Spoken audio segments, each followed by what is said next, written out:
All right, good morning, folks. We have 10 subgroup members and 5 present. I see right now, so we're gonna give it a couple minutes before we get started.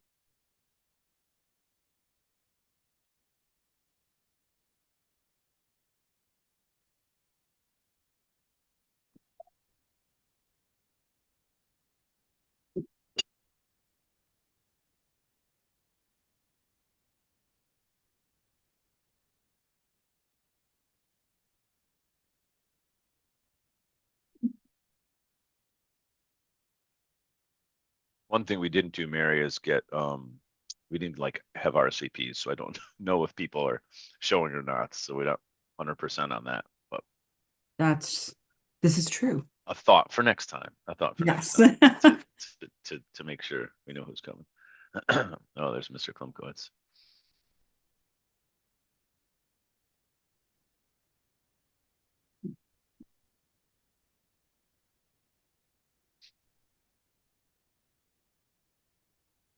Good morning, Brian. We're just giving it a couple minutes for other committee members, subgroup members to show up. A long time no see. Yeah. Morning, everyone. Good morning.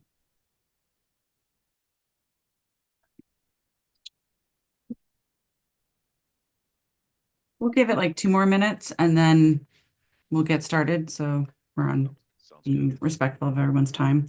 Yes.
All right, Mary, want to get started? That's our 2 minutes, and we have looks like 8 of our 10 subgroup members. So Sounds good. Well, good morning, everyone. My name's Mary Wielander. I am honored to be one of your co-chairs of this subcommittee group. Thanks, everybody, for being here. I think there was an agenda that was attached so to the invite and the link. But we're going to be pretty informal, I think, for today. Um, and so there are no short titles in the Bergen Commission. So the oversight of programs, magnet, charter, and special education. And so we are really just going today to do a basic introduction of everyone because we know that everyone comes to this with a great variety of skills and experiences and knowledge.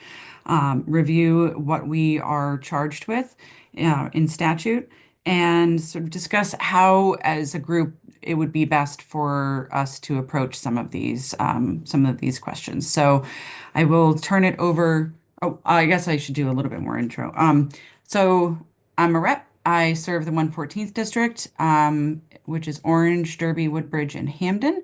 And I serve on the education committee. I was on the special ed select committee last year. I'm vice chair of the children's committee, and I'm the Democratic leader for Regs Review. And I also serve as the early childhood caucus chair. So a lot of general focus on children and families and education. And so, yeah, that's it. I'll turn it over to Tom, my brave thanks. co-chair. Thanks, Mary. Thanks, Mary. Tom Kosker. I'm an advocate with Disability Rights Connecticut, and again, co-chair with Mary on this subgroup. I'm also a parent of a child with disability, a parent of two children, one who previously had a 504, one who has an IEP, who's in high school student, just to frame that out. So yeah, let's just go around quickly and do introductions again, kind of informal. I'll just call on the Hollywood Squares to Hamish, if I got that pronounced right. If I didn't, No, correct you me. did. You did. Excellent. It's great. No, I always give awards to people who get it right the first time. So it's great. No, great job. No, my name is Hamish McPhail. I'm the Deputy Director for CONCAN, a statewide education organization that focuses on systemic issues related to education. So school funding, school options for kids, teacher pipeline, literacy, math curriculum, things like that. Happy to be here today. Excellent. Thank you. And Sean? Did you say John? Sean, I'm sorry, Sean. I was going in order. Sorry, John. You'll be That's be not coming the up. order on my screen. That's That's fine. Sean's here. Hi, everybody. I'm Sean Sear, the president of the Connecticut Association of Private Special Education Facilities, CAPSF. Excellent. And Sarah Vaca. Good morning. I'm Sarah Voca. I'm the Deputy Superintendent for the Craig Magnet Schools and the RESC Alliance's representative. Excellent. And Brian Klumkutz, who's not a subgroup member, but was invited as his role. Good morning, everyone. Brian Klimkowitz, Special Education Division Director at the State Department of Ed. Excellent. Thank you, Amy Turner. Good morning, Amy Turner. I'm the president of CONCASE, which is the Special Education Administrator Association. I'm an assistant superintendent for special education in Wallingford. I'm going to be Excellent. hopping on my phone in a second because I have to get to Hartford, but I will be participating. I just want to let you know. Awesome. Thanks, Amy. And John Flanders. Hi, I'm John Flanders. In real life, I'm an attorney who represents families with kids with disabilities, but I'm here in my capacity as the president of Special Education Equity for Kids, or SEEK. And I am also the parent of a student who received special education services, albeit one who's now in his 30s. Excellent. Thanks, John. And just Ray, if you could introduce yourself. I know you're not a subgroup member, just a quick introduction. Sure. I'm Ray Russamano, Director of Policy Research and Government Relations for the Connecticut Education Association. Kate Field is tied up. We have an education summit at the Capitol today. So I'm here to monitor and appreciate you all letting me here in. Monitor in her stead. Excellent. Yes. Excellent. Thank you very much. And Mia is our staff from the legislature that is helping out with these meetings. She will be off camera and on mute. She's just kind of there in the background because she's running the meeting as far as Zoom's concerned. So that's it. Mary, back to you. Sure. I also just want to note that this is being live streamed on YouTube. We're trying to make sure that we are complying with all of the transparency process with these discussions. Good point. And real quick, actually, Mary, let mhm. me just quickly say who's not here. We have a few other members who are not here. Catherine Carbone, Elizabeth Bumgardner, and I think that's it. So I think everyone else is here as far as our subgroup. Just want to let people know that. Thanks. No problem. Thanks, Tom. So Tom and I have been meeting and looking at trying to decide the best way to problem solve and approach the three challenges that we were tasked with. So there's well, I guess potentially actually four. So section 15 of the Public Act, we are looking at the interdistrict magnet school oversight study. That was the first charge. This did have an original due date of the 15th of January of this year. But I spoke with Representative Leeper, who's the chair of education. We've deferred that until the end of this year, especially considering the work that was done on the Special Education Committee last year. And then we have the second charge is a needs-based special education study. And the third is respite care access study. And the fourth is Medicaid and insurance and billing study. So all of these are now going to have a due date of 12/1/26. And they are not small tasks. So Tom and I thought what we would like to do is taking into consideration the backgrounds that everyone has and the perspectives that we are going to be bringing. That the first goal would be to look at, for each of them, what is the problem that we're trying to solve? So how can we chart a course towards narrowing down this very, very broad topic so that we can produce information that is actually helpful in the end. So that was, if everyone's on board, feel free to jump in. Like, I mean, this is a group discussion, so I'm not trying to dictate exactly what, what's going to happen. This is something I want to make sure that it works for everybody. And that was one of the other points was, did we want to do a group project, go back to school and have everybody work together? Or did we want to divvy up into teams and say, this is the area that I am much more focused on or very interested in and have this information handy? So I would like to work on that concern. And again, feedback is totally welcome. And so please feel free to jump in at any point. So the way we thought about approaching it is, what is the problem that we're trying to solve? What is the goal to address and solve this problem? And what information or data do we need, and where can we get it? So sort of identifying those quick things in the three approaches. And so that way we are all on the same page for moving forward. And does that sound reasonable to everyone? I think I'm seeing some. And I want to just confirm, you guys can see my screen, right? Okay, so make sure you can see it. Let's And I see. do have below here, Mary, the detailed write-up, and you guys Yes. have those on the invite and on the agenda as well, just so we can look at full Mhm. write-up of what each section is. So yeah, I guess we can dig into this first one. That works. So I would imagine that it would be organized chaos and probably not even that organized if we all tried to work on all of the projects, all of the tasks. Tom and I had discussed sort of splitting a couple of them. Like, I really am interested in the Medicaid billing, learning more about that process. So taking point on that, I think Tom was going to sort of take point on the respite care. Am I correct in that, Tom? Am I remembering? But the other two, the first two are really broad. And if that's something that we can, make sure that Tom and I are both aware, so we can keep the process going with meetings, but that if the group wants to assign themselves to different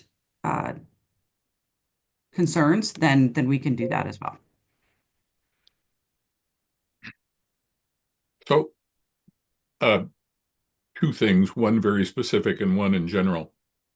The commission has already been broken down into these subcommittees so that the commission was set up with a breadth of expertise and positions. I am concerned that if we break that down further, we are going to end up with reports that are potentially inadequately expertised, to invent a new word. I am so I personally am inclined not to shut myself out of any of the topics, and so would prefer to go that way. As to your particular subject, as far as Medicaid billing, just in case you're not aware, Senator Lesser and I have been working on this particular issue for some time, and I would strongly recommend that we reach out to him on his work. for that. I think that's a really great point to make, John, and thank you for making it so clearly that most of this work, much of this work has been done by someone else at some point. It just hasn't been gathered into the one place.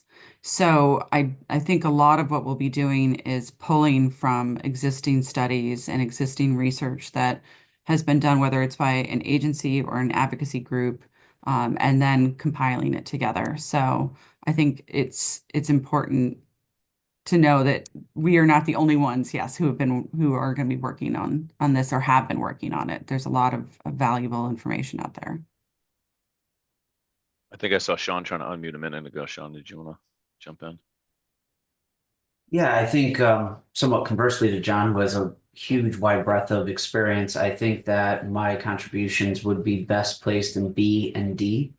I personally don't have any experience with interdistrict magnet schools, and respite care really hasn't come up in my arena. So I would say those two would be the most applicable for me. Awesome. Thanks, Sarah. It looks like you unmuted. Yeah, I am muted. So obviously the first one about magnet schools is gigantic. And I personally would need additional information about what is the true intent of this. I mean, need not be limited to oversight policies for interdistrict magnet school programs, relating to tuition increases, enrollment, and funding. And that's enormous. And a lot of it is dictated in statute. Mm-hmm. And so I don't quite have a good sense of what this commission could write or do that might change that. That being said, I do think we need additional people with that background knowledge on this subcommittee. I mean, I can certainly talk about it from our perspective, but just as Brian is here from the SDE representing the special education interests, I think we need somebody from the SDE on the RESCO side of the shop to be able to bring in their expertise as well. Yeah, that's perfect. And that's exactly what we were hoping to have to happen today and I'm sort of taking notes, and if I miss something, please, let me know. But yeah, RESCO, so that's, sorry, Tom, it's RESCO, Yeah. RSCO from the, is that the RESCO Alliance? Is that the? no, Okay. I'm part of the RESC Alliance, okay, but at the okay. State Department of Education, it's the Regional School This Choice office, yeah. Right. Yeah, Thanks, so that would Brian. be Robin Sasir is Yeah. the lead for that work, and Yeah. reporting to Keith Norton, who's our Right. chief strategic officer. Awesome. And thanks, Brian, for being here, by the way. I know I didn't give you the shout out, but thanks for being here. I know we extended the invitation, and I know you've got about 1 million meetings going on, even before Bergen happened. So this is like a whole another thing. So I appreciate that. The first what was her last name? Bergen Robin what? meetings for me today. Yeah, Robin what? Sasir, C-E. Seer. Yeah, thank you, Sarah. Yeah, CECERE. Got it. And Okay. Keith Norton. Yeah.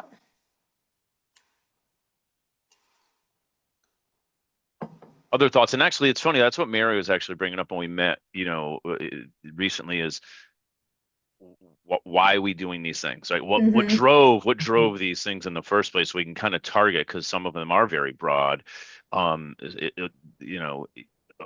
Respite care access studies a little more obvious, like kind of like we want to get a sense of what's out there and available, but these first couple are pretty broad. So, as far as what the true intent is, I mean, part of it is it's reaching back out to the people who drafted this legislation as well, and were part of, and Mary was one of those people on the select committee. Well, on the select committee anyway. So Yeah. RepCon and others, and that were writing the legislation, just to get a finer sense of what drove this particular piece in each piece. So, if there's other people that Brian or anybody on this call can say, like, hey, talk to them to understand what the driver was for this piece, certainly that'll be helpful. My go-to is just RepCon as the chair of the committee that was driving a lot of this work, and Senator Gacker Wilcox. But if there's anyone else, please chime in on that too. And Tom and Representative Wheeler, Sarah, sorry not to cut you off, but just to add to pieces of information that you were sharing, as far as CSDE support and involvement, we would be supporting A as well as B. Respite care doesn't fall under our department. And although Medicaid is primarily a DSS, Department of Social Services process, we do have some touch points with the school district's mechanisms for documenting services, reimbursable services, but we are not involved in the billing and or reimbursement process. Mhm. And I just wanted to mention, which you may be aware, the Tau Justice Youth Institute is also working on this topic, and there's a meeting next week, next Wednesday, to I don't have all the details, so I apologize, but they are looking at a study as well and trying to gather data from DSS related to statewide data related to Medicaid reimbursement. That's great. Thank you for sharing that. Would you be able to Oh, share so the or contact get? is, Yes, I Yeah. can get you the contacts and the Okay. agenda for that meeting as well. They've invited district representatives from different areas and talked about vendors who support districts in the billing process. We're aware of Relay, which is one of the primary. They have over 100 district clients that they support the Medicaid billing process for school-based billing related to Medicaid.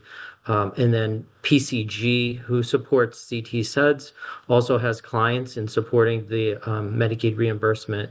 And there's others like Kinney and Associates, for example, that have a smaller number of districts that they support. But there is interest in tapping into their perspective and knowledge on the topic as well. That would be great. Awesome. Thank you. Thanks. Looks like Amy's got her hand up. Hi, I think just in terms of special education administrators, we actually have interest in all of the areas, just because of the impact on districts and families and students. So just kind of my little input. Amy, That's would great. you Thank you. be, I'm sorry, Tom, would you be joining that yourself, or do you think there might be partner up with someone else from your organization? I could do either. I definitely have other individuals that could help support this group if that is something that we can do. Absolutely. Okay. Well, I guess we'll start with just group members for now, and then if we need to expand based off of, workload and bandwidth and all of that, as we get more of an idea of what the scope is, we can have that conversation as a group. Yeah, I think that's a key part. Yeah, that's a key part, Mary. Like, again, as we're all talking about this, bring up names or groups or people that are doing this work or expertise in it so we can make sure we include them. Ray? Yeah, I just wanted to put in CEA, KTS for A and B. And again, all of this is, as Mary and I were talking about this, it's you could join anything. You could be part of all of them if you want. You know what I mean? We're just trying to sort of target and respect everyone's time that they have available for this, voluntary or voluntold, work group that you've been put on. So, but I'll add CEA. I'm happy to be on A and B as well, given the work we've done on, school funding, student-centered school funding. Yeah. Awesome.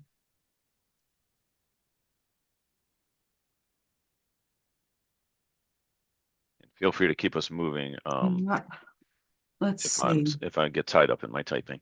So let's see. I think, Sean's weighed in, and Hamish and Sarah and John and Ray, and it looks like most everyone's weighed in on that piece of it. So yeah, maybe if we can just continue to kind of talk through each of these four. I think, again, thinking about these three questions that Mary presented, like, what's the problem? Either we know it or we don't, and we have to ask, like Sarah, like you brought up on the first one, right? We're not really sure what the problem is and what the goal is, so let's find out. And if we do know, what information and data we need to get. you know, specifically, like you said, somebody like Robin Sear, or whatever. I can't say her name. I could say it, but now that I see it written, I can't say it. So is it worth a couple more minutes to spend on the interdistrict magnet school one? I think so. I mean, Okay. Sarah, I would love to hear your sort of initial thoughts on that. Just to start. And I mean, from a large, from a 50,000 foot view, I know that magnet school tuition and funding is always seems to be um, off, I guess is the best way to say it. So what is anticipated and what is the actual is very different. So if that's something that you would lead with, or are there any concerns? I mean, you're exactly right. I mean, every year, I'm sure you're familiar with the lobbying that happens to ensure that there's funding sufficient enough to enable all magnet schools to continue to operate. I mean, and just for transparency's sake, I am most familiar with the Chef magnet schools and that funding structure. So we have two main funding structures. We have the state grant, and then we have tuition that we can charge to districts. Both of those things are determined by the appropriations committee, the education committee. Like it's completely outside of a magnet school operator's control. 2 years ago, the tuition that a magnet school operator is permitted to charge was limited to 58% of the fiscal year 24 amount, under the auspices that state grant would be increasing over time. To date, that has not occurred. And so from where I sit and the CREC magnet schools, we are essentially flat funded. And so there begins the conversation about the importance of having a sustainable funding model for magnet schools across the state of Connecticut. Because we do not have a property base with which we can work in terms of raising property like a traditional school district. And so that I think, there's only so much we could really get into a very detailed conversation about what a revised funding structure would look like. But in order to do that, I think we need different individuals involved. The State School Finance Project has done a lot of work analyzing this and has provided suggestions and options. They may be another resource that might be helpful to bring into this conversation. Can you just say that name again? The state. The State School Finance That's Project. what I thought you were talking about. Yeah. Okay. I think is it school and state? I might have it backwards. Yeah, it's school and state. State, Yep. yeah, State Finance and School, SFSP, at State's Finance School and School Project. They used to be Lisa called and Squad. something. Yeah, they used to be called something else a few years ago. So, Yeah, I think that's a great point also about looking at, I mean, chef schools are different than CREC.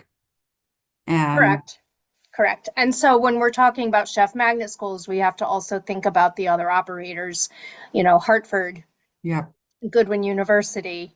And then there are other interdistrict magnet schools operated in different RESC regions that have different measurements assigned to them compared to a chef magnet school with respect to enrollments. right. Oof. Yeah. Along that line, the Office of Child Advocate has done some work on this also, and it's probably worthwhile for us to reach out to Christina to see if they could inputs on that. Oh, I wasn't aware of that. That's a great thing. That's great to know. Good job, Tom. You filling All it. right, I'm trying my best. Trying my best. Oh, and I fixed the thing, school and state finance. I looked it up, so we got that one right. And I think Um, Lisa Hammersley, the executive director, is on the Yes. broader Bergen She commission. is, yeah. Yeah. Yes. I'm on one of the other funding subcommittees and she's on that. So I can reach out to her as well. And does anyone have anything that they specifically are sort of gut take are saying we should look at directly in item A? Like what is the first thing that you like the highest priority for what is the problem? Is it the tuition cap? Is it the foundation? Is it um I don't even know. Amy? You're still muted, Amy. Oh, Uh, sorry, I had a hard time unmuting. My question is, are we just looking at finance? Because I know from Concase's point of view, and probably from John's point of view, there are some concerns about the oversight of special education services and 504 services and district and magnet school responsibilities, and just kind of ensuring the quality of those services. So that is something that I know we have vested interest in. I don't know if that's under this purview, though. I was just wondering if that was part of this mission on this one. I wonder if that sort of broaches between item A and item B. The way that it's written, item A is pretty specific in talking about it says well, it shall be include It's but got not that limited terrible to. but need not be limited to phrase Yeah. in there that makes it like Right. difficult. And when you're But with that yeah. phrase, it gets a little tricky, but without that, it's oversight of, tuition increases, yada yada. Mhm. So Amy, Okay. but an important note that's an issue that you feel. I mean, that's Mary asked that, what issues pop to Mhm. mind that are relevant and important on that topic, and concerns Right. about And, oversight. Sure, at the magnet and schools. what is the definition of a reasonable cost? Because we get charged extra for certain services, and is that, because that's something that, depending on where your students are in a magnet school, whether it's a RES or a city, it could be vastly different what those charges are for the same services. So I think that is part of the oversight piece. Here, Tom, here, I'm here. wondering, sorry, Tom, I'm wondering, Please. you and I are on the other subcommittee as well. Yeah, Is that there meets in overlap? like a couple hours, right? Right. I think Yeah. there might be overlap with that one to what Yeah, Amy's saying. Yeah, no, there probably is on the oversight piece because that one is being Correct. picked up with that. So, Right. and I'll make a note of that here. But I think Okay. on a couple of these we need to make sure. And I think all of us or most of us are on a second, Yeah. at least committee. So certainly bring that up if you feel like it's something that we need to collaborate with them. Okay, you got this, then we won't touch that, right? Amy, to your point on the oversight, if that other subgroup's got that, then they got that sort of a thing. Mhm. I was just going to add, I agree with a lot of what everyone's saying. I think my main like lens to which I want to like filter through some of the work is like to how can we develop or think of an integrated system that adequately, as Sarah said, adequately funds and reimburses, from the state level, but also reduces like perceived friction or scarcity between different models. If you think about like the reimbursement for special education costs or the tuition billing that happens, that creates systemic like friction between districts and operators, whether it's like in the best case scenario where you get along, but you have to send millions of dollars to another school district when you are Hartford and you're struggling to, invest in schools yourself, or whether it's something like we're seeing in other parts of the state too with special education reimbursements. But it makes me think about how can we build an integrated system that adequately reduces friction between districts that allows for the innovation we want and the conversations about best practices and get into those things. Because it feels like the financial aspect of it takes up a lot of bandwidth and a lot of time and energy that could be better spent for in a collaborative environment for improving educational outcomes. So I don't know whether that's in the purview of this. I mean, maybe it's need not be limited to, but it's the lens by which I want to try and solve some of these problems. That's an interesting perspective. I think I hadn't really thought about taking the scarcity mindset and applying it to education funding and how it just leads to constant sort of scrapping and defensive funding conversations rather than what can we do to make it a little bit better. Just a different perspective. I appreciate that. And as I'm John? typing, if I type something that is wrong, please just correct me. I'm trying to capture notes, but John. Hi, and Amy and Hamish, I think brought this up adequately, but from our perspective, representing the families who are utilizing these services, financing is an issue, but it is primarily an issue in that it affects the quality of the service that the student is getting in all of these in these facilities, and not just the magnet schools, but every school.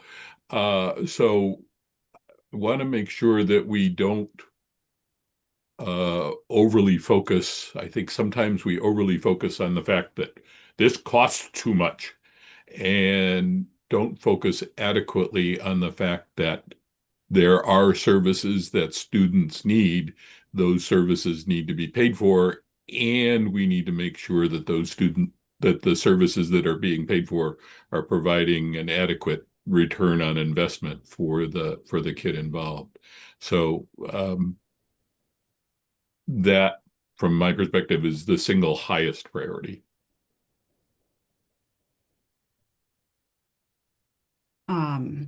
Thanks, John.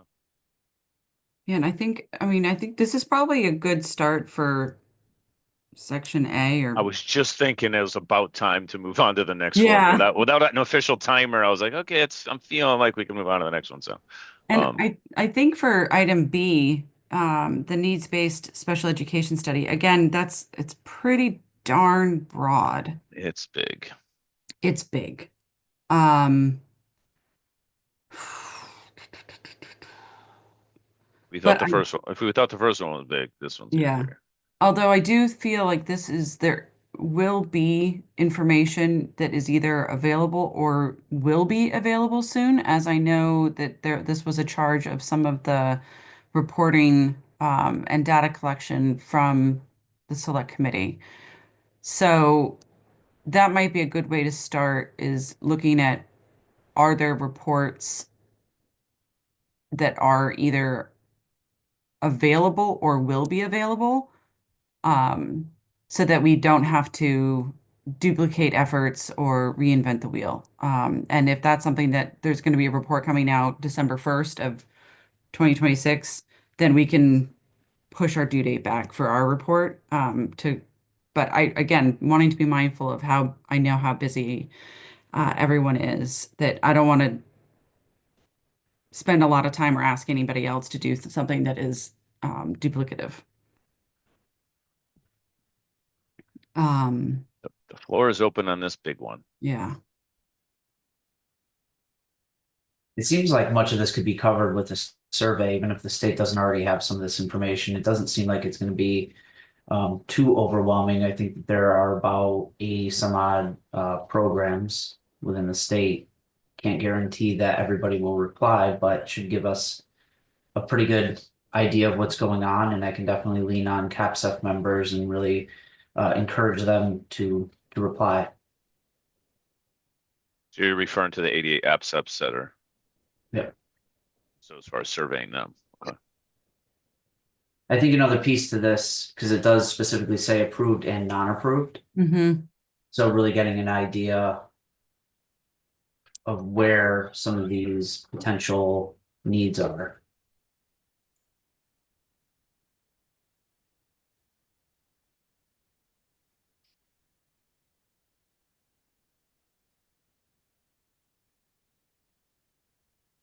Do you think, Awesome. Sean, that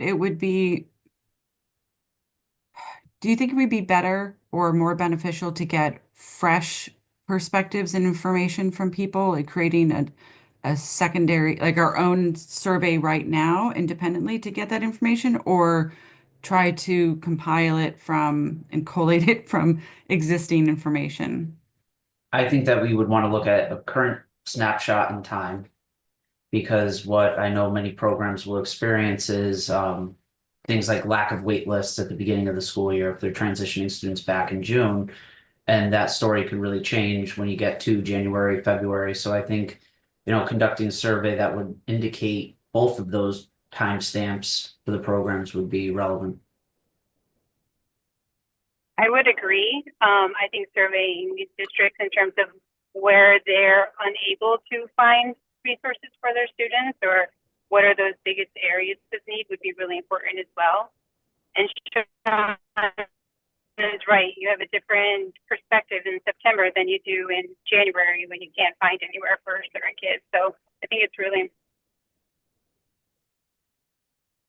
And if you'd like, I'd volunteer to create the survey. I love that idea. That word volunteer rings to everyone's ears, I think. So Awesome. Very much appreciated. Thank you.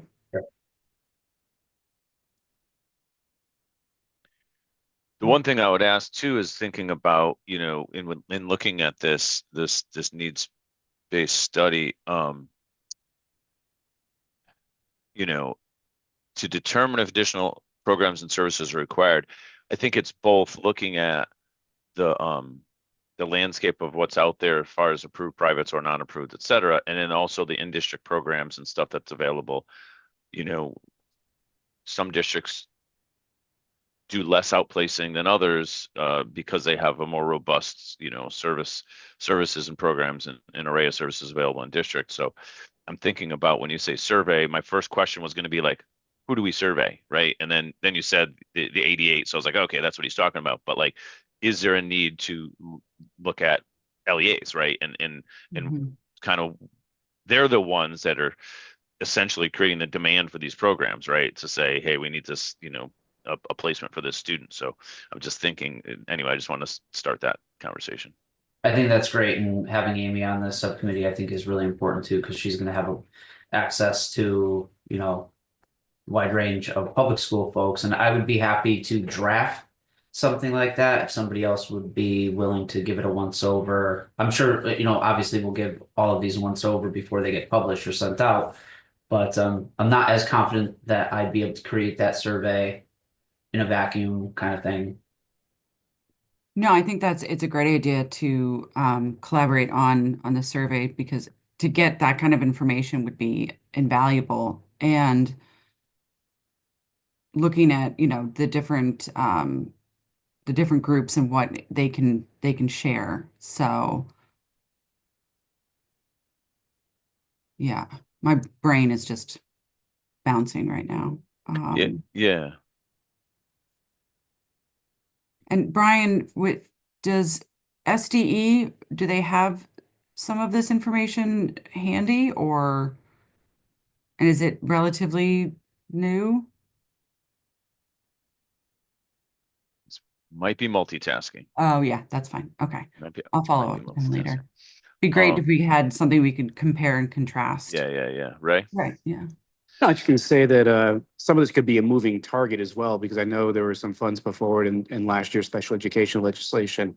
So there could be grant applications in place, expanding some of the programs in the public sector. So something to be aware of when we talk about this. I would agree. And they do have some data, and I think the important thing is that it changes all the time. So it would be great to get the state data. They ask us this all the time. I think you also have to think about the different locations of districts, because as someone who's worked in a very rural northwestern district as opposed to a central, resources are a lot easier to access if you have a larger district or you're closer to a wider variety. So that's another thing that we really should be looking at. Those are great points to get that information on, both location wise and the challenges that comes with. But also, I know that we did create that grant, but it was nowhere near what we had originally hoped that we could put into it. So I'm sure that would be very helpful if we could get some feedback from districts of if more monies were available, would they pursue making things more certain services available in district? So that way we can take that and move forward as well. Or is it more beneficial to make the funds available to for outside providers? Like, what better serves the children and their families and also the districts? I mean, we're never going to get one clear answer, but taking all of those into perspective. John, put yourself on camera. Was that purposeful there? And you're muted. – That's because I returned to my Oh, seat from a gotcha. Okay. Episode of multitasking. Gotcha. Multitasking. Okay. Anyone else on this second one? So the second one too, again, as it's a quite large issue, right? There's kind of like, the way I see it is this first kind of part half, so to speak, right, is on this needs-based study, approved, unapproved, availability of services, programs, services. That's mainly what we've been talking about on B. Mhm. Now I call it B and then it's C down here. So anyway, RB, the second item. The second part of this is developing a new methodology for reviewing applications submitted by private providers to become an approved private. So I just want to kind of parse that out to being a different, obviously related, but slightly different piece. That's a task in and of itself. Just like that thing is almost a whole separate task to kind of be considering that. So just wanted to raise that right now. John. So before you move on to that, moving back to the other thing. Sure. An interesting way to collect this information is last week in the Connecticut Post, the East Haven Board of Education announced that they were reducing their special education budget by about $1 million because they were bringing 11 students back into district. Our response to that was great. One, the East Haven superintendent doesn't get to make that decision unilaterally. Those are 11 PPT decisions and what's going on with that.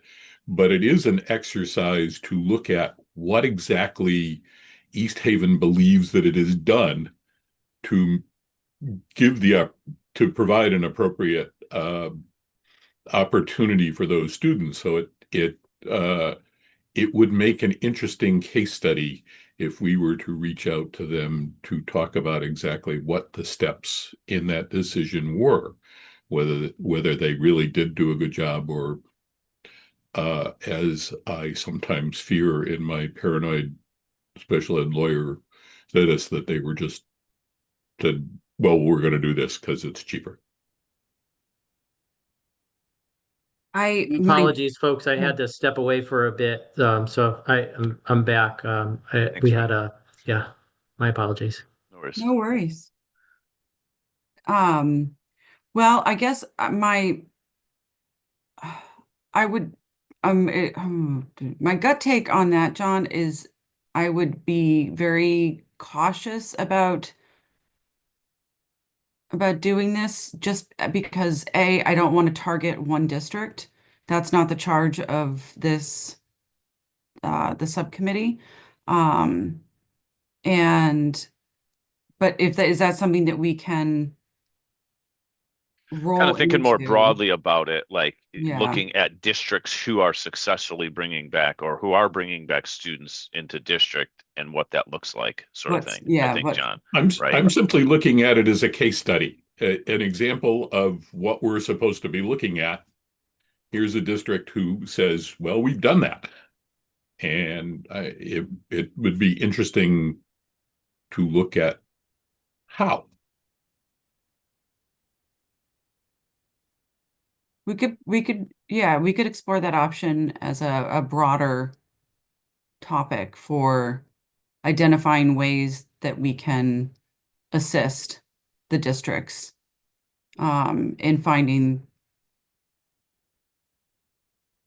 yeah, pathways to either bringing children back into the district or, but just in general, like how do we support our kids the best way? I mean, there's always going to be a financial motivation for this, as we know, because we talked about this all last year and the year before and forever. So, um, so yeah, with the application for becoming an approved provider, that is a very specific piece of knowledge that I feel like non-approved providers would have a really good understanding of. So, or just providers in general who have gone through that process. And I'm sure, I mean, so anyone on the call that's knowledgeable about that, I'm sure Brian, obviously, I know is well aware of that process as you know, CSD sort of manages that process. Certainly chime in. Yeah, I currently All have. right, Tom, you're talking about our approval process This, yeah, for so this is private- just, we were talking about this second part of this charge. Again, commission shall develop and recommend a new methodology for Department of Ed in consultation with OPM, review applications submitted by a private provider to become an approved private, including application and applicant Yeah, criteria. we have we do run we Yeah, do run and I know. oversee this process. There's also current legislation that requires the State Department of Education to advise on licensing of approved private special education programs. So we have a report on that. We connected with our partners at CAPSEF as well as Concase in that report, just to ensure that there aren't redundancies. We did reviews of other states that use the term license versus approval. What's the difference between? There's also legislation that asks us to start charging as part of the application process for initial and reapproval process. So in that report that we've conducted, we've asked questions such as what do the funds go to? How are nonprofit entities able to support that funds without then shifting the cost to the local education agencies? So there's a number of items and issues we identified with that. But if it's helpful for this committee, we have two references on our approval process that are condensed, if you will, because it's a very intensive process. But happy to provide any additional information on that as needed to assist this subcommittee. Yeah, When if you is have that sort of a report? summary of those, yeah, you know, that you can share a link to the process so that we can just share that as a resource to the Yeah. committee, to the The first subgroup. thing would be that we always reference folks to are the standards for approval, which are approved by the State Board of Education. Those standards are what we base our approval process on. And Sean and his organization can speak to they're receiving this process from, and us, we could speak to the administration of the process. And when is that new report due, Brian? We have it now. It was due the first of the year, so January 1st of this year. Okay. Yeah, so it's a report in that we highlight the legislation. We have a chart that describes the approval process and the differences between approval and licensing and what we cover in our approval and what may be, like I said, questions for consideration if there is the term licensing versus approval. Okay. So we can absolutely share that out with this subcommittee as well. Yeah, the standards, the UPSEP standards and that report would both be super helpful. Absolutely. And then the standards is a fairly thorough document, but we have also a little bit of a 1-page, 2-page synopsis of what the approval process is currently. through the years, the last several years, we've made enhancements to the process just based on information that we've received, both from, again, those who are going through the approval process, as well as, for example, audits that have been done by the auditors of public accounts, our own process, and information we've heard from a variety of folks. So, That would be great. Thank you. yeah, absolutely.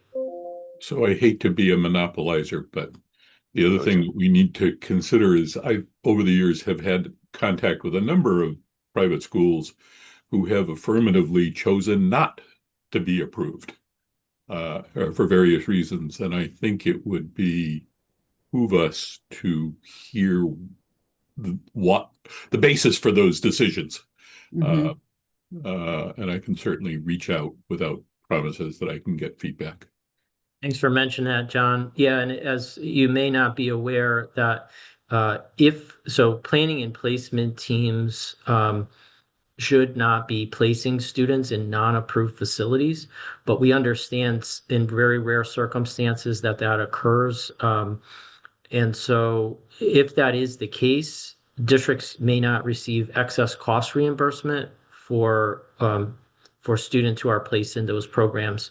So I just want to highlight the connection to excess cost reimbursement in those types of placements. Typically, those placements, students are placed in those settings due to a settlement between the parent and the district, and can happen outside the PPT process, the planning and placement team process, as John knows, and some of you may also be aware, obviously, who have been involved in that process. But there has been legislation to speak to that. And I know Tom's agency is concerned about oversight of those programs that are not, whether they choose not to be or are no longer approved. So those are all, I think, things to be aware of and for us to keep an eye on. And we want to make sure that, students, that continuum of supports and services available for students and families and planning and placement teams. Yeah, I think it would be great to have perspectives from as John said, the providers that have chosen not to. And then Sean, if you're able to also, provide or, be part of that conversation, just so we can get the perspective of actually going through it and doing it. And I think we can collect that data with the survey as well. I made some notes to include those. Another piece that I'm somewhat interested in, I think it'll be that we might see some connections, but unilateral placements and their role, I think could be just interesting data to collect. How many students were placed unilaterally outside of the PPT. So yeah, yeah. that would be. Okay, let's see. We're gonna bounce, I think, if everybody's good for now. We the two heavy hitters or heavy lifters are up front. Now we're Yes. going to get down to the slightly thinner. Yeah, so item C, respite care access study. I think again, yep, this is pretty straightforward, getting an idea of what is available. And I would love to see what other states offer and what they can provide.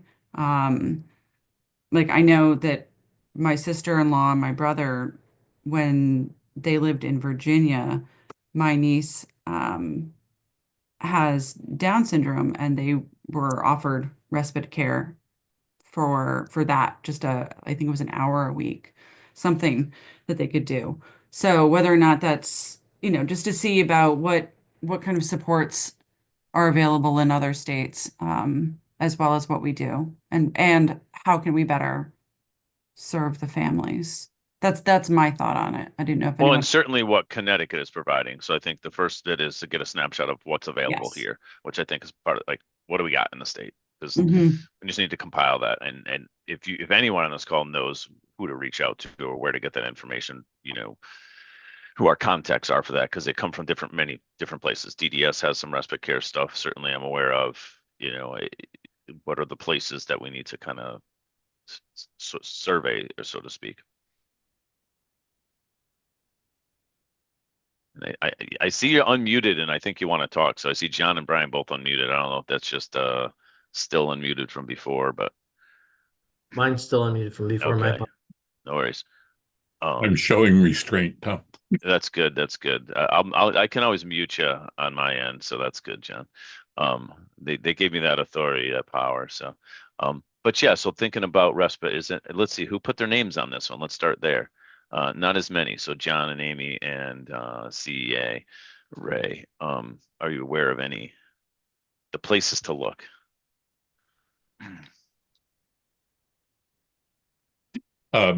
Since I'm not muted, DDS obviously. I suspect that although they handle all ages, that the DD Council would be a reasonable source of information for that. Those are the two that jump into my head. You might want to reach out to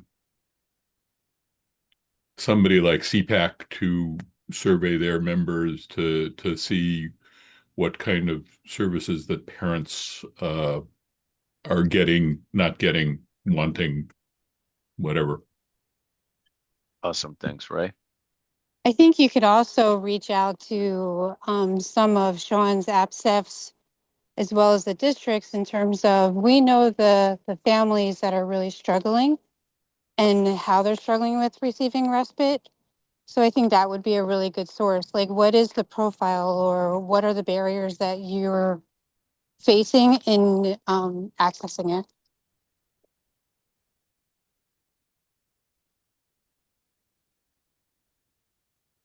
Ray, did you have?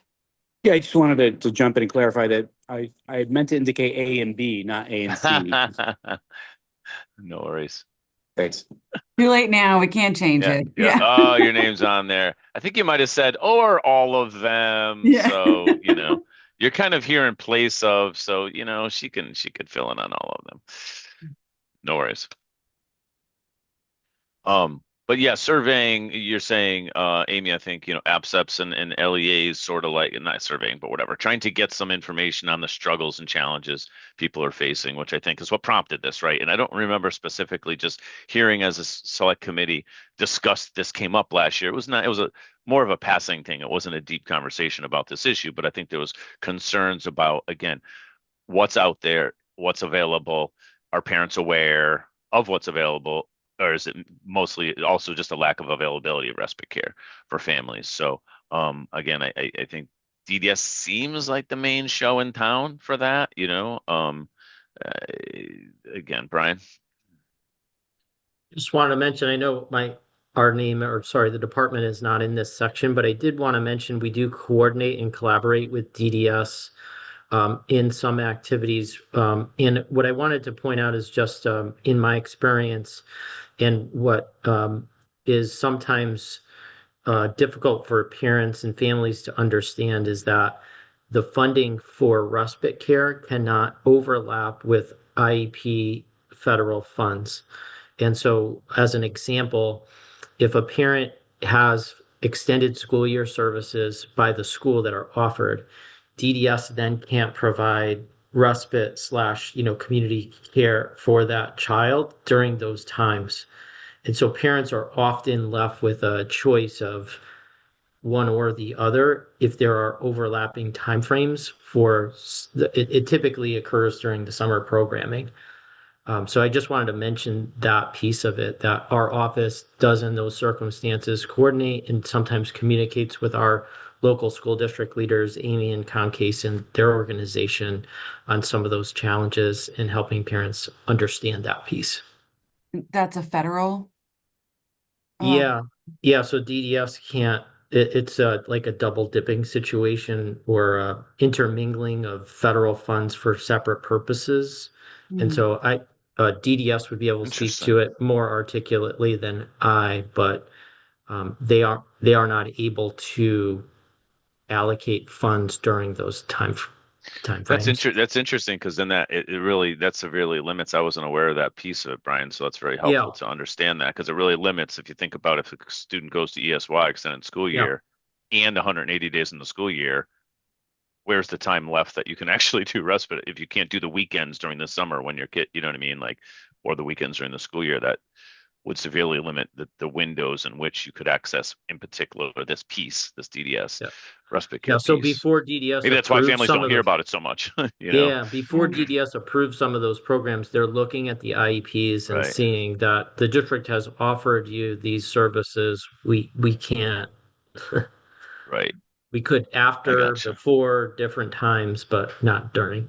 And that's as Mary just asked, that's a law regarding IDA sort of, and it's the way it's DDS their gets their side funding. of it's the their DDS side of the funding side. requirements. Okay. That's why I said I can't Okay. necessarily Gotcha. point you to the direct federal requirements around that, but I've experienced it in collaboration with them. I'm sorry. No, go ahead, John. I do have access to the association that runs many of the camps in the state, and I'll reach out to them and see what feedback I could get for that. Thank you. Which association is that, John? I forget what the name is. Okay. But I know the lobbyist well. And I want I might, excuse me. Probably should know this, but is there any collaboration between DPH and SDE in terms of providing assistance in care or respite care through school-based health programs or anything like that? Is there any path, or is it just primarily DDS? Rep. Welander, I can check with folks in the student support services in our health office that work directly with DPH on a number of initiatives and bring that information back. The Special Education Bureau does not. Okay. That would be great. Absolutely. Just to see if there was I'll a put way. that as a to-do homework for me. I appreciate it. Adding it to the list. Be sure to give you a long list of homework. Absolutely. And then item D is the Medicaid Medicaid and insurance billing study. The commission, in consultation with the Office of Health Strategy, Office of the Healthcare Advocate, and the Department of Social Services, shall conduct a study to determine if special education services can be billed to Medicaid or other private insurance. This is nice because we get to ask other people to do it. But for the most part, I believe that this is relatively straightforward, but are there any other points that people would like us to explore within this charge? So, two things. One, I've been involved in this for a couple of years, and the number one complaint that we hear from schools is that the process of doing this application is, I'll be kind and call it onerous and time consuming, and the reimbursement is flawed. DPH takes half before it goes to the schools. And when we proposed that percentage go down in proposed legislation, I think 2 years ago, they were very, very adamant. And obviously it had a fiscal note, which killed that sucker pretty dead.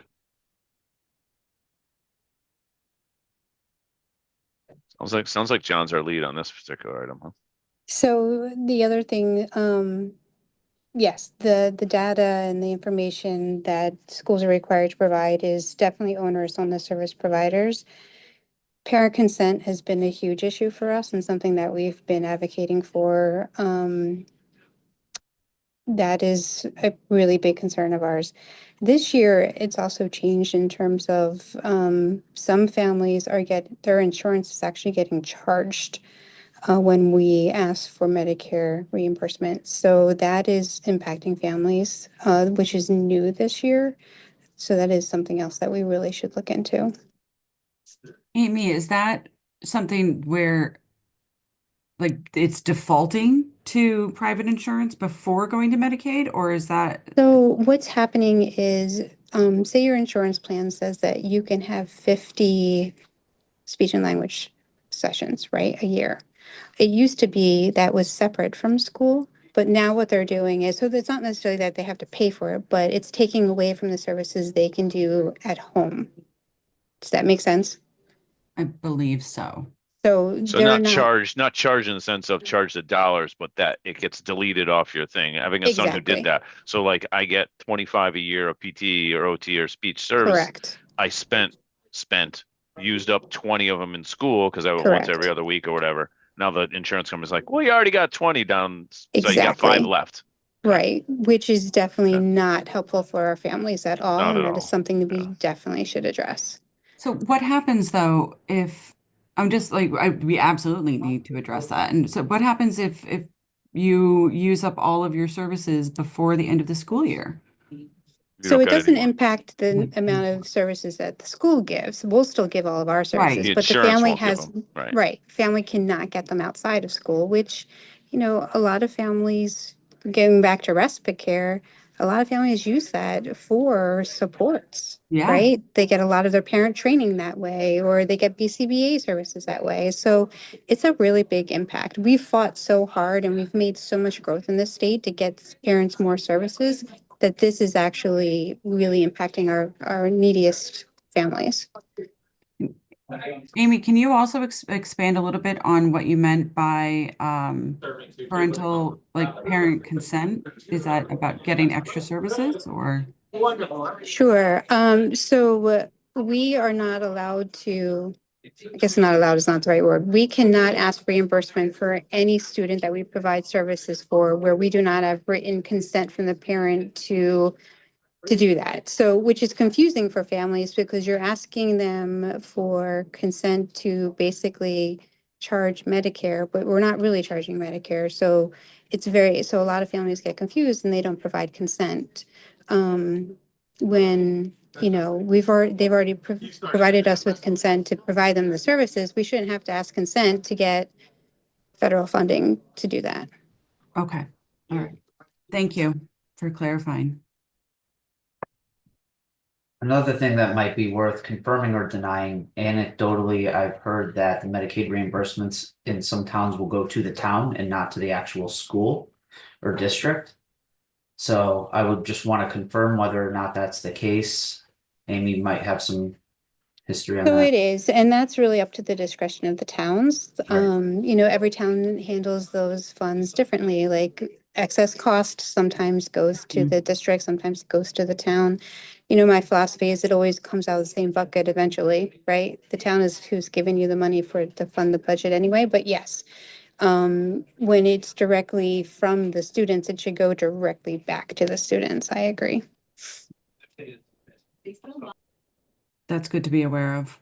And some towns may operate differently. If they're going to referendum to approve a specific school budget and then they're spending out of that budget and then the town is getting the money at the end of the day, I think that that's something that could be meaningful for at least some of our districts in the state. I agree. I agree as well.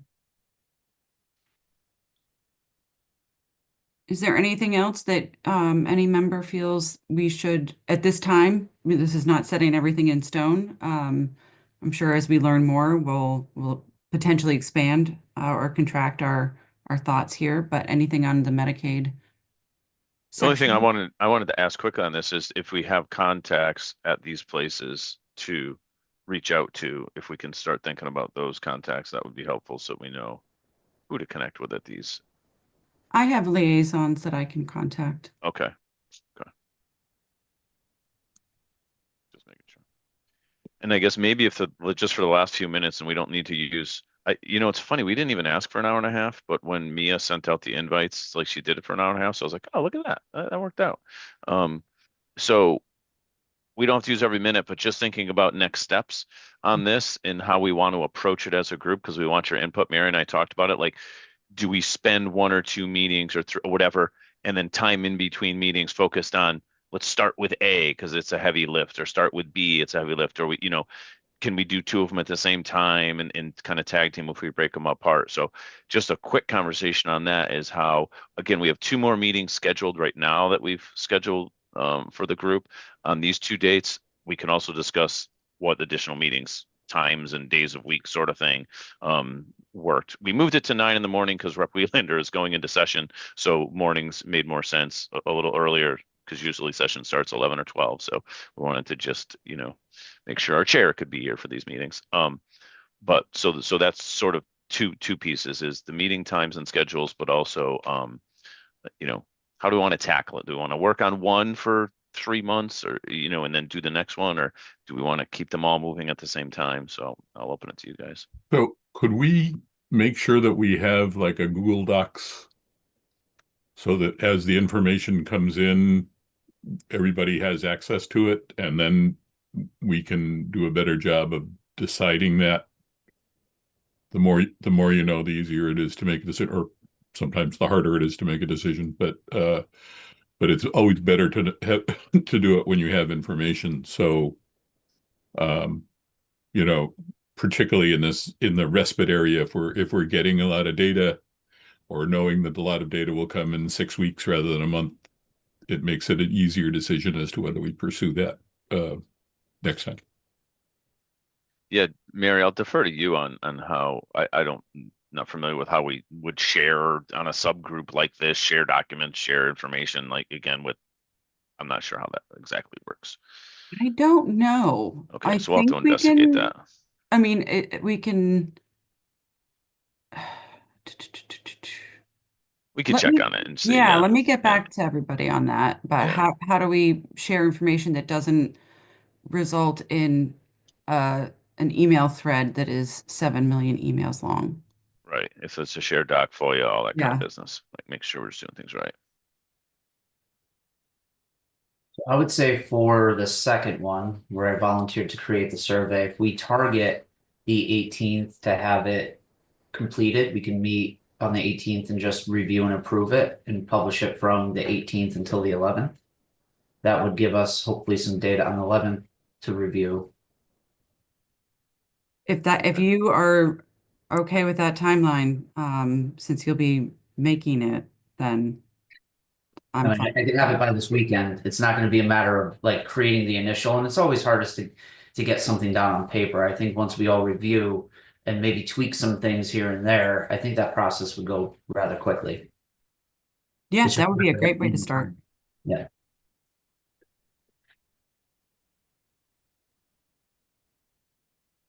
Yeah, and again, I would think that we'd want to spend some time on these earlier meetings on the bigger lifts and making sure we kind of got our ducks in a row and we're collecting information and we're reaching out to the right people in a timely fashion. So Mhm. that was my thoughts, and that's our thoughts, Mary and I. And then as time goes along, okay, we got to sort of fit in a way these other 2, since we got tasked with 4. Can we access OLR to do some of this research? I think we can. My worry about dumping right now on them For is just, now. yeah, everybody is, I think, making requests for the beginning of session. But that is something that we can, I think we can request. I also, I know that there's 40 members of the Bergen Commission now, at least, and it's a lot of people looking for info. In addition to regular legislative requests. I can find out about that too. I bet just about if RepCon had, or Rep Leaper had a thought about that. And if they've made any Might be easier in provisions. May. It might be easier in May to have OLR doing some research for us than now. It So, might be. yeah.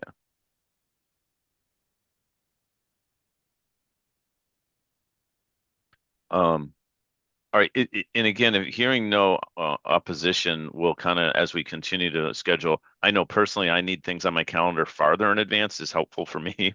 And I think most people. So as we look at mapping out other meetings, we didn't want to go too far because we wanted to talk with everyone, obviously, this first go around. But if Wednesday mornings seem okay, I mean, we had quite good attendance today. So that's good. Then we'll kind of, stick to that, and make sure, yeah, so that's kind of what we'll stick to if that works for everyone. So that's cool. Anything else, Mary, before we, Brian, again, thanks so much for coming. I think it's obviously super helpful and important to have you here. As your perspective and knowledge on all this stuff is super helpful, and we'll be tapping into you for contacts and questions and resources. And I think there's a few to-dos on here for a number of us, as far as thanks you, Sean, for the survey, and Brian for connecting us with whoever it was, Robin, and a couple others. That's super great. And I know John's got everyone's sort of got some things they're gonna go on. John, is that a hand raise? Yeah, just a logistical thing. It sounds like we are able to sort of nominate proxies for when we're not personally available. I'm not here in April, so but obviously we'd like to participate. Nobody objects terribly to that. I don't think so. I mean, again, it's hard because the subcommittee is in statute, but So it's two things. Like one, I think it's in statute, and in some places it says like a representative from SEEK. I don't think it says John Flanders has to be there, right? No, it does. It does. Okay, it says John The Flanders. legislation doesn't, but the appointment does. The appointment does. Okay, then in that case, I mean, there's also the possibility that we can invite people, right, as a subgroup, others, Robin and whoever else are knowledgeable about it, to come in. So that's another way to kind of get input from folks that might not be an official subgroup member, official Bergen Commission member. We can check with on that to make sure that we're doing things right. But obviously Ray stepped in today, so yeah, because people want to continue to have their voice involved if they're tied up with other stuff. So we can check on that. That's on my list. Yeah. Subs, got to sub in, tapping in and subbing in. All right, well, there you go. It's not a ton, but we're giving back 7 minutes. So that's 7 minutes of bonus time. Thank you guys, everyone. Yeah, we'll be in touch via, an email, and I think we have everyone. And Brian, if it's okay, I can imagine your inbox is quite deep at all times, but should we include you on the email chain on this sort of conversation and stuff? Or okay. Yeah, looking forward to the I don't want to put you on it if you got too many emails, but I certainly don't want to exclude you. I want to include you in all this conversation. No. So yeah, it would be very helpful to be included. Yeah, thank you so much. That's cool. So we'll do that, and then so follow up emails, and then at worst case we'll see you on February 18th. Good luck to Rep. Relander for the start of session next Wednesday, I guess that's it for now. I don't know if we need to adjourn the meeting and do this official, all that kind of stuff. But, so moved. I don't. So moved. We'll make it so. I don't think we do. And so moved. It has been adjourned. All right. Thanks everybody so much. Really appreciate all your feedback today.